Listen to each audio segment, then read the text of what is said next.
அனைவருக்கும் வணக்கம். இன்றைய எஜுகேஷன் மெத்தடாலஜியில நம்ம மிக முக்கியமான ஒரு பகுதியை பார்க்க போறோம். யூனிட் 2ல தான். தற்போது நேற்றைய அமர்வுல கூட நம்ம காந்திஜியினுடைய தாட்ஸை பத்தி பார்த்தோம். ஸோ இன்றைய தினம் பார்த்தோம் அப்படின்னா, இதுல ஸ்கூல்ஸ் ஆஃப் தாட்ஸ் அப்படின்னு சொல்லிட்டு ஒரு பாட்டு கொடுத்துருக்காங்க. இந்த ஸ்கூல்ஸ் ஆஃப் தாட்ஸ் அப்படின்றது என்ன அப்படின்னா, வெவ்வேறு விதமான தத்துவ பள்ளிகள் அப்படின்னு சொல்லுவாங்க. முந்தைய காலத்துல பார்த்தோம் அப்படின்னா, நம்மளுடைய ஏன்சியன்ட் பீப்புள்ஸ் வாழ்ந்த காலகட்டத்துல அவங்கவுங்களுடைய காலகட்டத்துக்கு ஏத்தாப்புல அறிவு நிலைக்கு தகுந்தாப்புல அவங்க புதிய புதிய கொள்கைகளை அவங்க உருவாக்கியிருக்காங்க. இப்ப எப்படி நம்ம மதம் சார்ந்தோ இல்ல வேற ஒரு குறிப்பிட்ட பகுத்தறிவு சிந்தனை சார்ந்தோ பயணிக்கிறோமோ, அது மாதிரி ஒரு முந்தைய காலகட்டத்துல பல்வேறு கொள்கைகள் உருவாயிருக்கு. அதை பத்தி டீச் பண்ண பள்ளிகளை தான் என்ன சொல்றாங்க அப்படின்னா, தத்துவ பள்ளிகள்னு சொல்றாங்க. அதாவது டிஃபரண்ட் ஸ்கூல்ஸ் பிலாசபின்னு சொல்லுவாங்க. வெவ்வேறு விதமான தத்துவங்களை போதிக்கக்கூடிய ஒரு இடம் அப்படின்னு அதை சொல்லலாம். அதுல குறிப்பா பார்த்தோம் அப்படின்னா, நிறைய தத்துவ பள்ளிகள் இருக்கு. கிட்டத்தட்ட ஒரு 8, 9 தத்துவ பள்ளிகள், வெவ்வேறு விதமான தத்துவ பள்ளிகள் நம்மளுக்கு கீயா பார்த்தோம் அப்படின்னா ஒரு 8, 9 விதமான முக்கியமான தத்துவ பள்ளிகள் இருக்கிறது. அதுல குறிப்பா ஒவ்வொரு தத்துவ பள்ளிகளும் அந்த டிஃபரண்ட் ஸ்கூல்ஸ் ஆஃப் பிலாசபர்ஸ், அங்க இருக்கக்கூடிய பிலாசபர்ஸ் எப்படி அவங்க தாட்ஸ் கொடுக்குறாங்க, எப்படி அவங்களுடைய சிந்தனைகள் இருக்கிறது அப்படின்ற அடிப்படையில தான் இந்த டாபிக் உங்களுக்கு கொடுத்துருக்காங்க. இது மிக முக்கியமான டாபிக். கண்டிப்பா இந்த பார்ட்ல இருந்து கொஸ்டின் பேப்பர் செட்டர்ஸ் உங்களுக்கு உறுதியாக வினாக்களை கவர் பண்ணுவாங்க அப்படின்றத நான் முழுமையா ஒரு கல்வியாளரா சொல்றேன். ஏன் அப்படின்னா, இந்த டிஃபரண்ட் ஸ்கூல்ஸ் ஆஃப் பிலாசபி அப்படின்றது கல்வியோடு ஒரு அங்கமாக, ஏன்னா பிலாசபிக்கல் கான்செப்ட்ல தான் இது பாக்குறோம். பிலாசபிக் அந்த யூனிட்ல பார்த்தோம் அப்படின்னா பிலாசபிக்கல் கான்செப்ட் வரும், அடுத்து சோசியலாஜிக்கல் கான்செப்ட் வரும். அப்ப இது மிக முக்கியமானது. முதல்ல இதுல இருந்து எப்படி கொஸ்டின் கேட்பாங்க அப்படின்னு பார்த்தோன்னா, 2 மிக முக்கியமான வினா தொடக்கத்துல இருக்கும். இதுல அதுல நம்மளுக்கு ஒன்லி எத்தனை ஸ்கூல்ஸ் ஆஃப் பிலாசபி கொடுத்துருக்காங்களா, ஐடியலிசம் அப்படின்றது கொடுத்துருக்காங்க, நேச்சுரலிசம் கொடுத்துருக்காங்க, ரியலிசம் கொடுத்துருக்காங்க, அண்ட் பிரக்மேட்டிசம் அப்படின்னு சொல்றாங்க. இன்னும் நிறைய தியரி இது, எக்ஸ்டர்னலிசம் அந்த மாதிரி நிறைய இந்த பள்ளிகள் இருக்கின்றன. இவங்களுடைய தாட்ஸ் என்ன அப்படின்னு பார்த்தோன்னா, இப்ப முதல்ல என்ன அப்படின்னா, ஃபர்ஸ்ட் அதான் கேட்பாங்க, இந்த பள்ளியினுடைய கீவேர்டு என்ன. இப்ப ஐடியலிசம் அப்படின்னா அந்த வேர்டுடைய தொடக்கத்துல ஐடியா, ஐடிஇஏ ஐடியான்னு வருதா, அப்ப ஐடியா இஸ் தி கீவேர்ட். தமிழ்ல சொல்ல போனோம் அப்படின்னா கருத்து தான் இங்க முதன்மையானது. இது கருத்தியல் கொள்கை, கருத்தியல் வாதம் அப்படின்னு சொல்லுவாங்க. இவங்க கருத்து தான் முக்கியம் அப்படின்னா வாதிடுவாங்க. அதனாலதான் இவங்களுக்கு கருத்தியல்வாதிகள் சொல்லுவாங்க. இதுல கீவேர்ட் ஐடியா அப்படின்றதான். Idea within their mind, idea exists outside their mind அப்படின்னு சொல்லுவாங்க. நம்ம இந்த உலகத்துல தோற்றப்பட்டிருக்கிற அத்தனையுமே என்ன அப்படின்னா, நம்மளுடைய அந்த ஐடியால இருந்து தான் வந்திருக்கு, நம்மளுடைய கருத்துல இருந்து தான் வந்திருக்கு அப்படின்றதை இவங்க முழுமையாகவே பிலீவ் பண்ணுவாங்க. அடுத்து 2வது கொஸ்டின், இதனுடைய கீவேர்டு என்னன்னு பார்த்தோம். ஐடியா அப்படின்றது ஐடியலிசத்தினுடைய கீவேர்டு. அதனுடைய தந்தை என்று போட்டோம், த ஃபாதர் ஆஃப் ஐடியலிசம். அதாவது ஐடியலிசத்தையோ பிரக்மாட்டிசத்தையோ ரியலிசத்தையோ உங்களுக்கு பின்பற்றக்கூடிய மேலை நாட்டுவாதிகள், அதே மாதிரி இந்திய தத்துவ ஞானிகள் அப்படின்னு சொல்றது, இவங்க என்ன பண்ணுவாங்கன்னா அந்த கொள்கையை பேஸ் பண்ணி இவங்களுடைய கோட்பாடுகளை அவங்க உருவாக்குவாங்க, இவங்களுடைய கல்வி முறைகளை உருவாக்குவாங்க. ஆனா இதனுடைய தந்தை என்று அழைக்கப்படுறவங்க, த ஃபாதர் ஆஃப் ஐடியலிசம் அப்படின்னா பிளேட்டோ அப்படின்றவர் தான் இதனுடைய தந்தை என்று அழைக்கப்படுறார். அடுத்து பார்க்கக்கூடிய நேச்சுரல், ஏன்னா இந்த இடத்துல ரொம்ப தெளிவாகவே ஹோல் கான்செப்டையும் சுமாலா சொல்லியாச்சு. இதனுடைய idealism, the father of idealism Plato. இதனுடைய கீ கான்செப்ட் ஐடியா. ஐடியா தான், கருத்து தான் முதன்மையாக வாதமாக இவங்க வைக்கிறாங்க. அடுத்து நேச்சுரலிசம் அப்படின்னா, நேச்சர் அப்படின்ற வார்த்தை ஃபர்ஸ்ட் அந்த இதை பாருங்க, நேச்சர் NATURE, நேச்சர் அப்படின்னு நம்ம சொல்றோம், அதை பிரிக்கணும், நேச்சுரலிசம். அப்ப இயற்கை அப்படின்றதுதான் முக்கியம். இதனுடைய keyword, the keyword of naturalism is என்னது, நேச்சர். நேச்சர் அப்படின்றது இயற்கை. இது யாருமே இப்ப உங்களுடைய ஐடியாவோ உங்களுடைய அனுபவங்களோ இது கிடையாது. இது இயற்கையே இதை படைச்சிருக்கு. இந்த உலகத்துல வரக்கூடிய ஒவ்வொரு விஷயங்களுமே இயற்கையினுடைய அதனுடைய சக்தி தான், அதனால படைக்கப்பட்டிருக்கு, அதனாலதான் உருவாக்கப்பட்டிருக்கு அப்படின்றது இயற்கைவாதிகள் அப்படின்னு இவங்களை சொல்றாங்க. இதனுடைய தந்தை என்று அழைக்கப்படுறது ஃபாதர் ஆஃப் நேச்சுரலிஸ்ட் அப்படின்னு பார்த்தோம்னா, இதை பற்றி நிறைய பேசுவாங்க பிலாசபர்ஸ். பட் தந்தை என்று அழைக்கப்படுபவர் அப்படின்னு பார்த்தோன்னா, நீங்க ரொம்ப தெரிஞ்சவரே, மிக முக்கியமானது ரூசோ அப்படின்றவர் தான். The father of naturalism is Rousseau, அவர் தான். இவருடைய கீ கான்செப்ட் அப்படின்னு பார்த்தோம்னா, நேச்சர் தான் எல்லாத்தையும் உருவாக்குது, மேனிஃபெஸ்டிங் பண்ணுது அப்படின்ற மாதிரி சொல்லுவார். அடுத்து ரியலிசம் அப்படின்னு ஒண்ணு இருக்கு. ரியல் இது வந்து மேக்சிமம் வந்து சயின்ஸ் பேஸ் பண்ணி வர போற ஒரு கான்செப்டா கூட நம்ம இதை எடுத்துக்கலாம். ஏன்னா பிலாசபி தத்துவம் இந்த ரெண்டுக்கும் ஒரு மிக முக்கியமான வேறுபாடு. சாதாரணமா ஒரு பிலாசபி அப்படின்றதுக்கு நீங்க டெஃபினேஷன் கொடுங்க அப்படின்னா அதுக்கு என்ன சொல்லுவோம் அப்படின்னா love of wisdom. Love of wisdom அப்படின்னு சொல்லுவோம். இது வந்து ஞானத்தினுடைய தேடல்.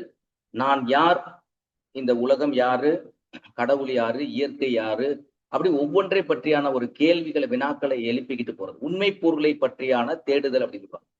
ஆனா இந்த உண்மை பொருளான தேடுதலுக்கு வந்து இங்க இருக்கக்கூடிய பிலாசபர்ஸ் என்ன பண்ணுவாங்க, அதுக்கு உதாரணமாக வாழ்வியல்ல நடக்கக்கூடிய சில உதாரணங்களை அவங்க கோட்பாடோடு சொல்லிட்டு வருவாங்க. இப்போ உதாரணத்துக்கு ஒரு பிலாசபி சொல்லுவாங்க. பிலாசபி தத்துவத்துல பார்த்தோம் அப்படின்னா, மலை மேல மலை உச்சியில வந்து அங்க வந்து புகையுது அப்படின்னு வச்சுக்கோங்க. ஒரு புகை வருது அப்படின்னா அங்க நெருப்பு இருக்கு அப்படின்ற ஒரு யூகத்தினுடைய அடிப்படையில் நம்ம எடுத்துக்கிறோம் பார்த்தீங்களா? அதே மாதிரிக்கே வந்து இந்த மாதிரிக்கான உதாரணங்களை அவங்க வாழ்வியல் கோட்பாடோட கொண்டு வருவாங்க. இந்த கோட்பாடோட அவங்க கொண்டு வருவாங்க. பட் வந்து சயின்ஸா அவங்க ப்ரூவ் பண்ண முடியாது. ஆனா சயின்ஸ் அப்படின்றது இந்த ரியலிசம் பேஸ் பண்ணக்கூடியது கூட கொஞ்சம் சயின்ஸ் பேஸ்ல கூட நம்ம சொல்லலாம். அதனுடைய கீவேர்டு என்ன? ரியல். ரியல்னா என்னது? உண்மை. ரியல்னா என்னது? உண்மை. ரியலா சொல்லுங்க அப்படின்னு சொல்லுவாங்க. ரியலா சொல்லுங்கன்னா என்ன? உண்மையா சொல்லுங்க அப்படின்னு. அப்ப இந்த ரியல் அப்படின்ற அந்த உண்மை அப்படின்ற கான்செப்ட் பேஸ் பண்ணி தான் இவங்களுடைய கீவேர்ட்ஸை ஃபிக்ஸ் பண்ணுவாங்க. அடுத்து பார்த்தோம் அப்படின்னா பிரக்மாட்டிசம் என்று சொல்லக்கூடியது. பிரக்மாட்டிசம் அப்படின்றவருடைய ஃபாதர் யார் அப்படின்னு பார்த்தோம் அப்படின்னா, த ஃபாதர் ஆஃப் பிரக்மாட்டிசம் அப்படின்னு பார்த்தோன்னா ஜான் டூயி. இவர் தான் இதனுடைய ஃபாதர். இவங்களுடைய கீவேர்டு அப்படின்னு என்னன்னு பார்த்தோம் அப்படின்னா, பிரக்மாட்டிசம் அப்படின்றது அதனுடைய கீவேர்டு அப்படின்றது எக்ஸ்பீரியன்ஸ், அனுபவம். இவங்க தெளிவாவே இந்த பிரக்மாட்டிசம் சொல்லக்கூடியவங்க என்ன சொல்றாங்க, பயனளவு கொள்கை, அதாவது இந்த கொள்கையை சொல்லக்கூடியவங்க தெளிவாவே சொல்லிட்டாங்க. நாங்க வந்து அனுபவம் தான் இந்த உலகத்துல எல்லாமே வருது. ஏன்னா எப்பவுமே ஒரு விஷயம் உருவாகுது அப்படின்னு வச்சுக்கோங்களேன். இப்போ ஒரு ஆசாரி வந்து ஒரு சேர் செய்யறாரு, இல்ல ஒரு கதவு செய்யறாரு அப்படின்னா அவருடைய அனுபவம் தான் அந்த அந்த கதவு முழுமையா உருவாகும். அது மாதிரிக்கே தான் இந்த கொள்கையில சொல்லக்கூடியவங்க என்ன சொல்றாங்க, உங்களுடைய அனுபவம் தான் இந்த உலகத்தில் உள்ள எல்லா தோற்றத்துக்கும் முக்கியமான காரணம்ன்றது இந்த தத்துவ பள்ளிகளை சார்ந்தவர்கள் வந்து முன்னிலைப்படுத்துவாங்க.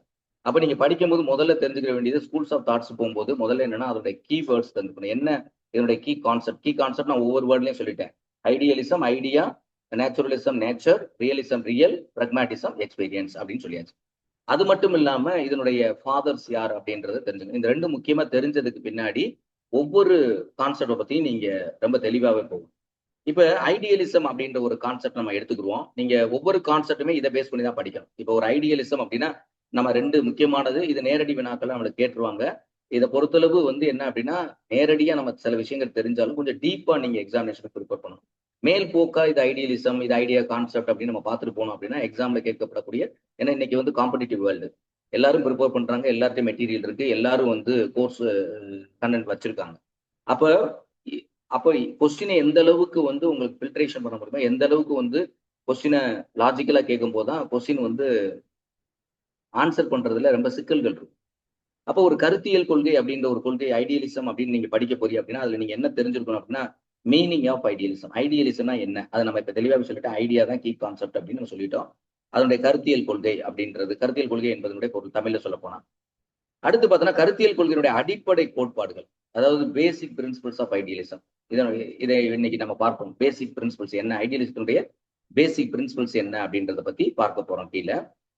அடுத்து பார்த்தோம் அப்படின்னா கருத்தியல் கொள்கையினுடைய கல்வி சித்தாந்தம், இவங்களுடைய எஜுகேஷனல் ஐடியாலஜி. ஐடியா தான் இவங்களுக்கு முக்கியமானது. Educational ideology of idealism. ஏன்னா இது எதுக்கு கீழே நம்ம படிக்கிறோம்? எஜுகேஷன் மெத்தடாலஜியில படிக்கிறோம். அப்ப இவங்க இந்த கருத்தியல் கொள்கை எஜுகேஷன் சார்ந்த அவங்களுடைய ஐடியா எப்படி இருக்கு அப்படின்றத பத்தி பார்க்க போறோம். தென் இந்த கருத்தியல் கொள்கையை பேஸ் பண்ணி வரக்கூடிய எஜுகேஷனல் ஆப்ஜெக்டிவ்ஸ் அப்படின்னு சொல்லலாம். கல்வி குறிக்கோள்கள் எது? கருத்தியல் கொள்கை அடிப்படையில. அப்புறம் அவங்களுடைய கல்வி சிஸ்டம் அப்படின்னு சொல்லுவாங்க, அதாவது கல்வி ஏற்பாடுன்னு சொல்லுவாங்க. அடுத்து கருத்தியல் கொள்கை பரிந்துரைக்கும் கல்வி ஏற்பாடு. இந்த கருத்தியல் கொள்கை வந்து எந்த விதமான கல்வி முறையை வந்து அவங்க வந்து பரிந்துரைக்கிறாங்க அப்படின்றத பத்தி தான் நம்ம பார்க்க போறோம். அடுத்து வந்து கல்வி முறைகள், என்னென்ன எஜுகேஷன் சிஸ்டம்ஸ் இவங்க வச்சிருக்காங்க அப்படின்பா. ஆனா இவங்களுக்குன்னு ஒரு குறிப்பிட்ட சிஸ்டம் கிடையாது. ஆனா ஒரு சில விவாத முறைகள், டிஸ்கஷன் மெத்தடு, அந்த மாதிரி முறைகளை வினா விடை முறை, அந்த மாதிரி கொஸ்டின் அண்ட் ஆன்சர் அப்படின்ற மாதிரி முறைகள்ல இவங்க அணுகுவாங்க, இவங்களுடைய அணுகுமுறை. ஆனா இவங்களுக்குன்னு ஒரு பர்டிகுலர் ஒரு எஜுகேஷன் சிஸ்டம் அப்படின்னு கிடையாது. அடுத்து பார்த்தோம் அப்படின்னு பார்த்தோம்னா இந்திய கல்வியினுடைய கருத்தியல் கொள்கை. இப்ப பின்பற்றக்கூடிய கல்வியில எந்தெந்த இடத்துல இதனுடைய தாக்கம் இருக்கு, கருத்தியல் கொள்கையுடைய அடிப்படையில நம்ம இன்னைக்கு இருக்கக்கூடிய சில கோட்பாடுகள் வச்சிருக்கோம் பார்த்தீங்களா, சில கொள்கை முறைகளை கல்வியில பின்பற்றோம்ல, அப்ப நம் தற்காலத்தில் பின்பற்றக்கூடிய கல்வி முறையில ஐடியலிசம் எங்க இருக்கு? அப்ப கொஸ்டின் எந்த பாயிண்ட்ல லாஜிக்கலா எதிர்பார்த்தா இருக்கும்? இவங்களுடைய ஐடியலிசம் நம்மளுடைய கல்வி சிஸ்டத்துல அவங்களுடைய டீச்சிங் மெத்தடாலஜில எப்படி பயன்படுதுன்னு ஒரு பாயிண்ட்ல கேட்கலாம். இன்னொன்னு என்னன்னா, இப்ப இருக்கக்கூடிய கல்வி முறையில எந்த விதமான ஐடியலிசத்தினுடைய கருத்துக்களை அவங்க பின்பற்றாங்க அப்படின்ற அடிப்படையிலையும் நமக்கு கொஸ்டின்ஸ் கேட்கலாம். சரியா? Right, okay. ஸோ இப்ப இன்றைய இதுல வந்து பார்த்தோம்னா, ஃபர்ஸ்ட் வந்து கருத்தியல் கொள்கை அப்படின்றத நம்ம சொல்றோம். இந்த கொள்கை ஐடியலிசம் தான் இருக்கிறதுலே ஒரு பழமையான ஒரு கொள்கை அப்படின்னு கூட சொல்லலாம். இது வந்து ஒரு மேலை நாட்டு தத்துவ கொள்கை தான். மேலை நாட்டு தத்துவ கொள்கையிலே மிக பழமையானது. நாம் மிக பழமையானது தத்துவத்தினுடைய அடிப்படையில கிடையாது. மேலை நாட்டு தத்துவ கொள்கையில மிக பழமையானது அப்படின்னு பார்த்தோம்னா இந்த கருத்தியல் கொள்கை தான். வேத காலத்திலிருந்தே இக்கொள்கை நம் நாட்டில் பெரும் பாதிப்பை செலுத்தி கொண்டிருந்தது. அப்படின்னா என்ன அர்த்தம்? இது வந்து மேலை நாட்டு கொள்கையா இருந்தாலும் இந்த கொள்கை நம்மளுடைய வேத காலத்துல வேதங்கள் அந்த உருவாகி தோன்றி வளர்ந்து வந்துகிட்டு அந்த காலத்திலேயே இந்த ஐடியல் கான்செப்ட் அப்படின்றது ரொம்ப முக்கியமா வந்து தாக்கத்தை ஏற்படுத்தியிருக்கு, ஆதிக்கம் செலுத்தி கொண்டிருக்கிறது அப்படின்னு தான் சொல்றாங்க. ஸோ அதுக்குன்னா அதனுடைய தாக்கம் ரொம்ப அதிகமாவே இருந்தது வேத காலத்திலே. அப்ப வேத காலத்திலே அப்ப தோன்றி இருக்கு அப்படின்றத நம்ம எடுத்துக்க முடியும். அடுத்து பார்த்தோம் அப்படின்னா கொள்கைவாதிகள் அப்படின்னு பார்த்தோம் அப்படின்னா, ஆனா இந்த இடத்துல மேல்நாட்டு தத்துவ கொள்கையை பொறுத்தளவு வந்து வேத காலத்துக்கு பிந்தைய காலகட்டத்துல தான் இந்த தத்துவங்கள் தோன்றி இருக்க முடியும் உங்களால். ஏன்னா இது வந்து இதனுடைய நூற்றாண்டு என்பது மிக குறைந்த காலம் தான். ஆனா இந்திய தத்துவங்களை நீங்க கம்பேர் பண்ணும்போது இந்திய தத்துவங்கள் என்பது மிகவும் பழமையான தத்துவங்கள் தான் அதுல இருக்கு. கிரேக்க நாட்டு தத்துவ ஞானிகள் தான் மிக முக்கியமானவங்களா போற்றப்பட்டவங்க. அரிஸ்டாட்டில், பிளேட்டோ இவங்கெல்லாம் வந்து மிக முக்கியமான தத்துவ ஞானிகள் நம்ம சொல்லலாம். இந்த சத்துவத்தினுடைய வித்தே வந்து கிரேக்கர்கள் தான் அப்படின்னு நம்ம தெளிவாவே சொல்ல முடியும். ஆனா இந்த கான்செப்ட் வந்து நம்மளுக்கு வந்து வேத காலத்துல இன்ஃபுளுன்ஸ் பண்ணிருக்கு அப்படின்னா, அப்ப ஐடியா அப்படின்றது மிக முக்கியமானதுன்ற அடிப்படையில உங்களுடைய செயல்பாடு இருந்திருக்கலாம். சரி, அப்ப இந்த இடத்துல மீனிங் நீங்க தவறா புரிஞ்சுக்கணும். வேத காலத்திலிருந்தே கொள்கை நம் நாட்டில் பெரும் பாதிப்பு செலுத்தி கொண்டிருந்ததுன்னா, அப்ப இந்த கொள்கை வந்து வேத காலத்துல ரொம்ப முக்கியத்துவமா அந்த அடிப்படையில இருந்திருக்கு அப்படின்றது சொல்றாங்க. இதனுடைய கொள்கைவாதிகள். ஆனா இதனுடைய கொள்கைவாதிகள் எல்லாமே நீங்க வந்து தெரிஞ்சுக்கிறதுக்கு முன்னாடி முதல்ல என்ன தெரிஞ்சுக்கணும் அப்படின்னு பார்த்தோம்னா, இதனுடைய தந்தை அப்படின்றவர் தான் நம்ம த ஃபாதர் ஆஃப் ஐடியலிசம் அப்படின்னா பிளேட்டோ அப்படின்றது தான். இவர் தான் மிக முக்கியமானது. ஸோ அதனால அந்த பிளேட்டோவை பத்தி கண்டிப்பா நீங்க என்ன தெரிஞ்சுக்கணும்? இவர் தான் ஃபாதர் அப்படின்னு நம்ம சொல்றோம். சரியா? பிளேட்டோ அப்படின்றவர் தான் ஃபாதர் அப்படின்றத சொல்றோம். அடுத்து வந்து அடுத்த இவருடைய ஸ்டூடெண்ட் பார்த்தோம் அப்படின்னா சாக்ரட்டிஸ் அப்படின்னு. இந்த சாக்ரட்டிஸ் பிளஸ் பிளாட்டோ அப்படின்றவங்க இவங்களும் அதே சேம் கான்செப்ட்ல வர்றாங்க. டெக்கார்டஸ் அப்படின்றவங்க, அடுத்து வந்து லீப்னிஸ்ட் அப்படின்றவங்க, அடுத்து வந்து காண்ட் அப்படின்ற ஹெகல் அப்படின்ற ஒருத்தர், பெர்கில் பெர்கில் பெர்க்லி அப்படின்ற ஒருத்தர், அடுத்து பார்த்தோன்னா ப்ரொஃபல் உங்களுக்கு தெரியும், கிண்டர் கார்டனுடைய ஃபாதர் நம்ம சொல்லக்கூடியவங்க. ஏன்னா இவங்கெல்லாம் இந்த கொள்கையை வந்து என்ன பண்றாங்க அப்படின்னா முன்மொழிகிறாங்க. அதாவது என்னன்னா அதை பின்பற்றி அவங்களுடைய கல்வி முறைகளை உருவாக்குறாங்க. அதுதான் இதனுடைய முக்கியத்துவம். ஸோ அப்போ முக்கியமா தெரிஞ்சுக்க வேண்டியது நம்மளுக்கு பிளேட்டோ தான். ஏன்னா அதனுடைய ஃபாதர் அப்படிதான் நம்ம சொல்றோம். சரி, இந்த கொள்கையை பின்பற்றி நம்மளுடைய தத்துவ மேதைகள் யாரெல்லாம் இருக்காங்க அப்படின்னு பார்த்தோன்னா காந்திஜி. ஸோ காந்திஜி வந்து ஐடியலிசத்தை பின்பற்றக்கூடியவர் தான். ஆனா செயல்பாட்டுக்கு வரும்போது 2-3 கொள்கையை அவர் பின்பற்றுவாரு. அடுத்து வந்து சுவாமி விவேகானந்தர், அவரும் வந்து ஐடியா அப்படின்ற ஐடியலிசத்துடைய தாட்ஸை ஏத்துக்கிற கூடியவர், அதனுடைய செயல்பாட்டுல போவார். அடுத்து தாகூர், ரவீந்திரநாத் தாகூர் அப்படின்றவர் பார்த்தோம் அப்படின்னா அவரும் சாந்தி நிகேதன் நிறுவி அது வந்து விஸ்வபாரதி பல்கலைக்கழகமா 1921 எஸ்டாப்ளிஷ் ஆகும். ஸோ 1901 தான் அதை தொடங்குவார். சாந்தி நிகேதன் அப்படின்ற பள்ளியை தொடங்குவார். அது பல்கலைக்கழகமா மாறி இருக்கு. ஸோ அந்த அது தாகூர் அப்படின்றவர் தான். இவரும் வந்து ஒரு ஐடியலிசம் தான். அடுத்து இன்னொன்னு என்ன அப்படின்னு பார்த்தோன்னா அரவிந்தர் அப்படின்றவரு இந்த கொள்கையை அரவிந்தர் வந்து ஆசிரமம் ஸ்கூல் ஆரம்பிச்சவரு. நம்மளுடைய பாண்டிச்சேரியில அந்த ஆசிரமம் ஸ்கூல் இருக்கு அப்படின்றது உங்களுக்கு தெரியும். ஸோ இக்கொள்கையை பின்பற்றுறவங்க. அப்ப இதுல வந்து கொஸ்டினை கேட்கும்போது யார் வந்து இந்த கொள்கையை பின்பற்றவங்க அப்படின்னு கேட்டா இவங்க எல்லாம் வருவாங்க. இவங்களுடைய மெயினான விஷயம் என்ன அப்படின்னா மனித வாழ்வில் இறுதி உண்மை பொருள், அல்டிமேட் கோல். இன்னைக்கு யோகா அதுல என்ன சொல்றாங்க, அதாவது உண்மை பொருள். நீங்க சொன்னீங்கல்ல தத்துவம் அப்படின்னாவே உண்மை பொருளை பற்றியான தேடுதல் அப்படின்றது. இந்த உலகத்துல அறிவு பொருள், அறிவிலி பொருள் என்று சொல்லக்கூடிய இந்த 2 வித பொருள்களுக்குமே முதன்மை யாரு? இந்த முதன்மையா இருக்க ஒரு கல் என்று சொல்லக்கூடிய ஒரு அறிவிலி பொருள், அது வந்து அந்த பொருளோ, அதே மாதிரி அறிவு பொருள் என்று சொல்லக்கூடிய இந்த 5 அறிவு ஜீவன் இனங்கள் இருக்கு பார்த்தீங்களா, ஓரறிவு, ஈரறிவு, 3 அறிவு, 4 அறிவு, 5 அறிவு, 6வது அறிவு மனிதன் வரைக்கும் இதனுடைய மூலம் யாரு, இதனுடைய உண்மை என்ன, இது யார் இயக்கிக்கிட்டு இருக்கா, இந்த இவ்வளவு பெரிய பெரும் பேராட்டலை இயக்கிக்கிட்டு இருக்கவங்க யாரு?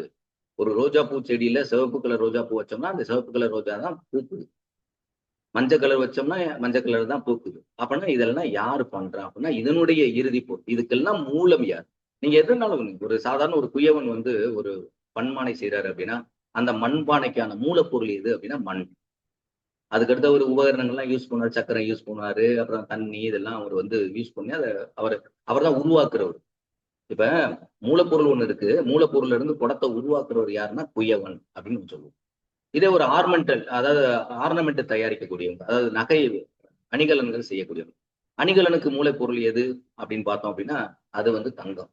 தங்கத்திலிருந்து வெவ்வேறு விதமான பொருட்களை நம்ம உருவாக்குறாங்க. ஆரத்தை இது பண்றாங்க, ஒட்டியானா, சிமிக்கி இதெல்லாம் உருவாக்குறாங்க. இதே ஒரு மர வேலை செய்யறவர் என்னன்னா அவருக்கு மூலப்பொருள் வந்து மரம். ஆனா அவர் மரத்தை வச்சுக்கிட்டு வீட்டுல கதவு செய்யறாரு, ஜன்னல் செய்யறாரு, ஷோகேஸ் செய்யறாரு, கப்போர்டு செய்யறாரு, விதவிதமா பொருள்களை அவர் செய்யறாரு. அப்ப இது எல்லாமே என்ன அப்படின்னு பார்த்தோம்னா அப்ப ரூட் ஒண்ணு இருக்கணும்ல, அதை வச்சுதானே இந்த உலகத்தை உருவாக்கி இருக்க முடியும்.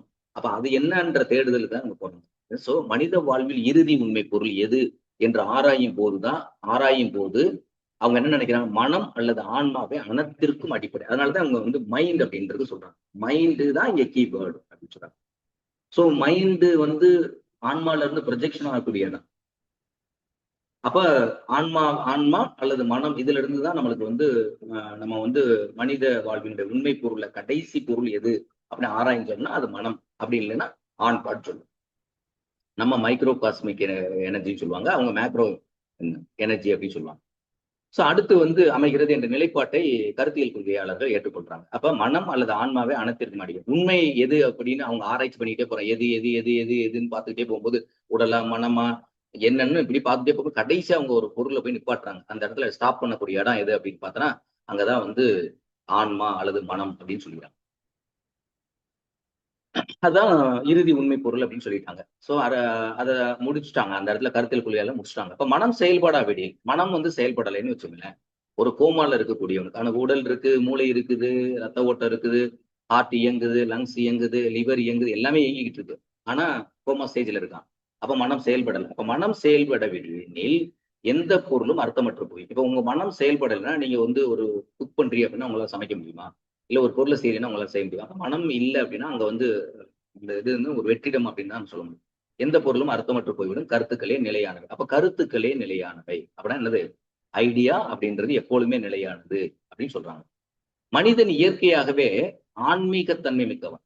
ஏன்னா இதைத்தான் வந்து சுவாமி விவேகானந்தமே சொல்றாங்க, ஒவ்வொருவரும் தெய்வீகத்தன்மையானவர்கள் அப்படின்னு சொல்றாங்க. ஒவ்வொரு உயிரினமுமே வந்து குறிப்பா வந்து மனித இனம் அப்படின்ற ஒவ்வொருவரும் தெய்வீகத்தன்மையானவர்கள். யாரும் வந்து இவங்க வந்து கீழானவங்க, அவங்க மேலானவங்க அப்படின்ற எந்த வேறுபாடுமே கிடையாது. எல்லா உயிர்களும் ஒரே மாதிரியான தன்மையை கொண்டு, அதுதான் வந்து ஆன்மா அப்படின்ற வார்த்தையில இவங்க குறிப்பிடுறாங்க. ஆன்மா என்பது எல்லோருக்கும் வந்து ஒன்றுதான் அப்படின்னு சொல்றாங்க. ஆனா உடலால் தான் அவங்க வேறுபட்டு இருக்காங்களே தவிர ஆன்மாவால் அவங்க வேறுபடல. எல்லாருக்கும் ஒரே விதமான ஆன்மா. அதுக்கு ஆண் பெண் வேறுபாடு கூட கிடையாது. அதனாலதான் அதுக்கு பேர் குண்டலினி அப்படின்னு சொல்லுவாங்க. ஆன்மாவுக்கு அந்த குண்டலினி சக்தி அப்படின்னு சொல்லுவாங்க. குண்டம் என்பது நெருப்பு, அலி என்பது ஆணும் இல்லாத பெண்ணும் இல்லாத தன்மை தான் இந்த ஆன்மா என்று சொல்றாங்க. அதான் இங்க சொல்லிருக்காங்க, மனம் செயல்படவில்லை எந்த பொருளும் அர்த்தமற்ற கருத்துக்களே நிலையாது. மனிதன் இயற்கையாகவே ஆண்மைத்தன்மை மிக்கவன் எனும் கருத்துக்களை அடிப்படையாக கொண்டதே கருத்தியல் கொள்கை அப்படின்றது சொல்லிட்டாங்க. அப்ப நம்மளோட தெய்வீகத்தன்மை என்ன இருக்குன்னா நம்மளுக்கு மாரல் வேல்யூஸ் இருக்கணும் அப்படின்றது ரொம்ப முக்கியமான விஷயம் தான். கொள்கையினுடைய அடிப்படை கோட்பாடு அப்படின்னு பார்த்தோம்னா இந்த கொள்கை எந்த அடிப்படை கோட்பாடுகள் அதனுடைய பேசிக் பிரின்சிபல்ஸ் அப்படின்னு பார்த்தோம் அப்படின்னா கருத்துக்களே நிலையானவை. இது வந்து பெர்மனன்ட் அப்படின்னு சொல்லிட்டாங்க. அதாவது வந்து ஐடியா, அதாவது கான்செப்ட் வந்து பெர்மனன்ட் அப்படின்னு சொல்லிட்டாங்க. மனிதன் ஆன்மீகத்தன்மையுடைய, மனிதனுக்கு வந்து தெய்வீகத்தன்மையானவன் அப்படின்னு சொல்லிட்டாங்க. பரம்பொருளில் நம்பிக்கை உடையவன். எப்போதுமே வந்து இறைவன் மீது மனிதர்கள் வந்து நம்பிக்கை கொண்டவர்கள். தனக்கு மேற்பட்ட ஒரு சக்தி இருக்கு, அப்பாற்பட்ட சக்தி. அது இறைவன் பெயர்ல சொன்னாலும் சரி, வெவ்வேறு பெயர்கள் அழைக்கப்பட்டாலும் சரி, அது இயேசுன்னு சொன்னாலும் சரி, இல்ல நம்ம வழங்கக்கூடிய சின்ன சின்ன சிறு தெய்வங்கள் பார்த்தோம்னா சிறு தெய்வ வழிபாடுன்னு கிராமத்துல ஒரு கல்லை வச்சு வழிபடுவாங்க. அந்த மாதிரி வழிபாடு இருக்கட்டும், சிவனை வழிபடுறவங்களா இருக்கட்டும், பெருமாளை வழிபடுறவங்களா இருக்கட்டும், இல்ல இது மாதிரி நிறைய காணாதிபத்தியம், அதாவது வந்து கணபதியை வழிபடக்கூடியவங்களா இருக்கட்டும், இதெல்லாம் வந்து நம்மளுடைய அந்த வெவ்வேறு விதமான வழிமுறைகள் சொல்றாங்க. அதெல்லாம் அப்ப நம்ம நம்புறோம் அப்படின்னு அர்த்தம். அப்புறம் பிரபஞ்ச நியதிகள் கடவுளால் படைக்கப்பட்டது. இந்த பிரபஞ்ச நியதிகள், இந்த பிரபஞ்சத்துல வரக்கூடிய அத்துணை தோற்ற பொருட்கள், தோற்ற பொருட்கள் எல்லாமே, எல்லா தோற்ற பொருட்களும் உயிரிலி உயிர் பொருள் அப்படின்னு சொல்லக்கூடிய எல்லாமே கடவுளால் படைக்கப்பட்டதுதான். கடவுள் மீன்ஸ் எது? அந்த இறை சக்தியால் படைக்கப்பட்டது அப்படின்னு சொல்றாங்க. அறிவு அகவயப்பட்டது அப்படின்னு சொல்லிட்டாங்க. அறிவு வந்து என்னது? அகவயப்பட்டது அப்படின்னு சொல்லிட்டாங்க. கடைசியா பார்த்தோம்னா நிலையான மதிப்புகளில் நம்பிக்கை. வேல்யூஸ்ல தான் வந்து இவங்க வந்து மதிப்பு வைக்கிறாங்க. அதுல மிக முக்கியமா அவங்க கவனம் செலுத்துறாங்க. அடுத்து இவங்களுடைய கற்பித்தல் முறைகள் அப்படின்னு நீங்க பாத்தீங்க அப்படின்னா, இவங்களுக்குன்னு ஒரு திட்டவட்டமான கற்பித்தல் முறைகள் கிடையாது. நான் தொடக்கத்திலே சொன்னேன். அதாவது கற்பித்தல் முறைகள் பற்றிய திட்டமான கருத்துக்களை இவர்கள் வந்து எப்பவுமே அவங்க வந்து மென்ஷன் பண்ணவே இல்லை. ஆனால் பொதுவாக வந்து இவங்க என்ன பண்றாங்க? விளக்குதல் அப்படின்னா எக்ஸ்பிளனேஷன் அப்படின்றது. விவாதித்தல்னா டிஸ்கஷன் மெத்தட் அப்படின்னு சொல்றாங்க. வினா விடை முறை அப்படின்றது இவங்களுடைய. ஆனா இந்த முறைகளை அவங்க வந்து கருத்தியல் கொள்கைகள் ஆதரிக்கிறது அப்படின்னு சொல்றாங்க. அப்ப இந்த முறையை தான் அவங்க செய்யறாங்கன்ற மாதிரி நம்ம எடுத்துக்கிறோம். வினா விடை முறை, விரிவுரை முறை, லெக்சரர் மெத்தட்னு சொல்றாங்க. அதெல்லாம் பார்த்தோம்னா போன்றவற்றை கருத்தியல் கொண்டு ஆதரிக்கின்றது, கருத்தியல் கொள்கையை ஆதரிக்கிறது அப்படின்னு அர்த்தம். முக்கியமா அவங்க என்ன சொல்றாங்க அப்படின்னா, ஆளுமை வளர்ச்சியில் ஈடுபடுவதுதான் ஆசிரியர் தகுந்த கற்பித்தல் முறையை கையாள்வது என்பதனுடைய அடிப்படை நோக்கம். ஆளுமை வளர்ச்சியில் ஈடுபடு. அப்போ உங்ககிட்ட இருக்கக்கூடிய மாணவர்களுடைய ஆளுமை வளர்ச்சி இல்ல வளர்ச்சி பெறுவதற்கான ஆசிரியருடைய பங்கு இருக்கு பத்தில அதனுடைய ஈடுபாடு இருக்குதா? அதுதான் ஒரு முறையான கற்பித்தல் முறையினுடைய அடிப்படை நோக்கமாக இருக்க முடியும் அப்படின்னு சொல்றாங்க. இன்னைக்கு ஆசிரியர்கள் என்பவர்கள் வந்து பாடப்பொருளை கொடுத்துட்டோம் அப்படின்னா நம்மளுடைய வேலை முடிஞ்சிருச்சுன்னு நினைக்கிறாங்க. கிடையவே கிடையாது. ஒவ்வொரு ஆசிரியரும் வகுப்பு செல்கின்ற பொழுது மாணவர்களை சரியா வழி நடத்தணும். அவங்களுடைய ஆளுமையை வளர்த்தோம் அப்படின்னா கண்டிப்பாக அவனுடைய நல்ல மாணவனா கொண்டு வர முடியும். அவங்கவுங்க என்ன அவன் சேட்டை பண்றான், நான் எதுக்கு பேசணும் அப்படின்ட்டு அவங்க போவாங்க, அவங்க பாடத்தை எடுத்துட்டு வந்துருவாங்க. அதுல சக்சஸ் பண்ண முடியாது. அப்ப அவங்க தெளிவா சொல்லிட்டாங்க. ஆளுமை அப்படின்றது ஒட்டுமொத்தமா வளரணும். அறிவு வளர்ந்தா மட்டும் போதும். ஆளும் வளரணும், அறிவும் வளரணும். அதுதான்டா வளர்ச்சி அப்படின்னு. அப்ப ஆளுமை இல்லாத ஒரு வளர்ச்சி அப்படின்றது எதிர்காலத்துல அவனால சர்வைவ் பண்ணவே முடியாது. கற்றலில் வந்து குழந்தைகள் தாமாகவே செயல்படுவதை இவர்கள் ஆதரிக்கிறாங்க. அவங்க வந்து அவங்களாவே, அதாவது இதை எதை பேஸ் பண்ணுது? அப்ப ஃப்ரீடம் பேஸ் பண்ணி தான் சொல்றாங்க. ஃப்ரீடம் அவங்களுடைய இண்டிவிஜுவலிசம் அப்படின்றது. அவங்களாவே முன்வரும். யாரும் ஃபோர்ஸ் பண்ணி நீ இதை போய் இதை படி அப்படி இதை பேஸ் பண்ணி தான் நீங்க சொல்றாங்க. பெரியவங்க நான் இதை படிச்சுட்டேன், நீ டாக்டர் ஆகணும், நீ இன்ஜினியர் ஆகணும். அவங்களுடைய விஷயத்தை கேட்கறது இல்லை. அவங்க என்ன படிக்கின்றது கேட்கறது கிடையாது. பேரண்ட்ஸ் இன்னைக்கு எம்பசைஸ் பண்றாங்க. அடுத்து கல்வியினுடைய சமூக தொடர்பையும் கருத்தியல் கொள்கையை வெளியிடுகிறது. அப்ப இது மட்டும் இல்லாம கருத்தியல் கொள்கை என்ன சொல்லுது அப்படின்னா, கல்விக்கும் சமூக தொடர்பும் பத்தியும் அவங்க வந்து சொல்றாங்க. அதாவது மனித சமுதாயத்தில் உறுப்பினராக வாழ்ந்து அதன் செயல்களில் பிறர் உடன் ஒத்துழைப்பு பங்கு பெற்று அதன் பண்பாட்டினை மேலும் வளர்க்க முயல்வதன் வழிதான் தனி மனிதனுடைய முழு ஆற்றல்களையும் திறன்களையும் உணர இயலும் என்பதை இவர்கள் விவரிக்கின்றார்கள். அதாவது நீங்க வந்து சமுதாயத்தோட வாழணும், ஒத்து வாழணும், பிறரோட அவங்களோட வாழ்ந்து அவங்ககிட்ட இருந்து பெற்றிருக்கக்கூடிய அந்த பண்பாடு கலாச்சாரத்தை எல்லாம் நீங்க என்ன பண்ணணும் அப்படின்னா, அதை வந்து அடுத்த சமுதாயத்துக்கு அதாவது அடுத்து உங்களுடைய குழந்தைகளுக்கு அதை கொண்டு போய் சேர்க்கணும் அப்படின்றத அவங்க சொல்றாங்க. அப்படிதான் வந்து அப்படி வளரும் போதுதான் மனிதனுடைய முழு ஆற்றல்கள் என்ன இருக்கு, அவனுக்கு டோட்டல் பொட்டன்சியாலிட்டி என்ன இருக்கு, அவங்களுக்கு என்ன ஸ்கில்ஸ் இருக்கு, திறன்கள் இருக்கு அப்படின்றத நம்ம உணர முடியும் அப்படின்றத இந்த ஐடியலிசம், அதாவது கருத்தியல் கொள்கையை முன்வைக்கக்கூடியவங்க அவங்க சொல்றாங்க. அடுத்து பார்த்தோம் அப்படின்னா இதுல 2 பேரு உதாரணத்துக்கு நம்ம வந்து அவங்களுடைய கல்வி முறையில பார்த்தோம்னா, பிரஃபல் அப்படின்றவர் பார்த்தோம்னா சிறு குழந்தைகளுக்கு கல்வி கற்க விளையாட்டு முறையே சிறந்தது என்று வலியுறுத்தினார். இவர் வந்து பிளேவே மெத்தட சொல்றாரு.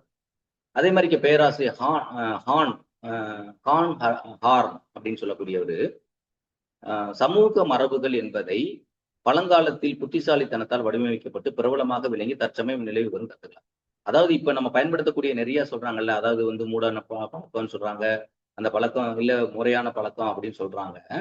இது எல்லாமே என்னன்னா அவங்களுடைய பழங்காலத்துல அவங்கவுங்க மக்கள் இப்ப ஒரு திருமணம் செய்யறது அப்படின்னா ஒவ்வொரு சமுதாய மக்களுக்கும் ஒரு விதமான திருமண முறைகள் இருக்கு. அதே மாதிரிக்கு வந்து அதே மாதிரி ஒரு துக்க காரியமா இருந்துச்சுன்னா துக்க காரியம் ஒவ்வொருத்தவங்களும் ஒரு விதமான முறைகளை சொல்லுவாங்க. இது எல்லாம் என்ன அப்படின்னு பார்த்தோன்னா தற்சமயத்துல வந்து நிலவி வரக்கூடிய அதைத்தான் நம்ம இன்னைக்கு பின்பற்றிட்டு வர்றோம். அது சில இது மூடத்தனம் சொல்றோம். ஆனா அந்த மக்களை வந்து அந்த டயத்துல சரியா பின்பற்றிருக்காங்க அப்படின்றதான்.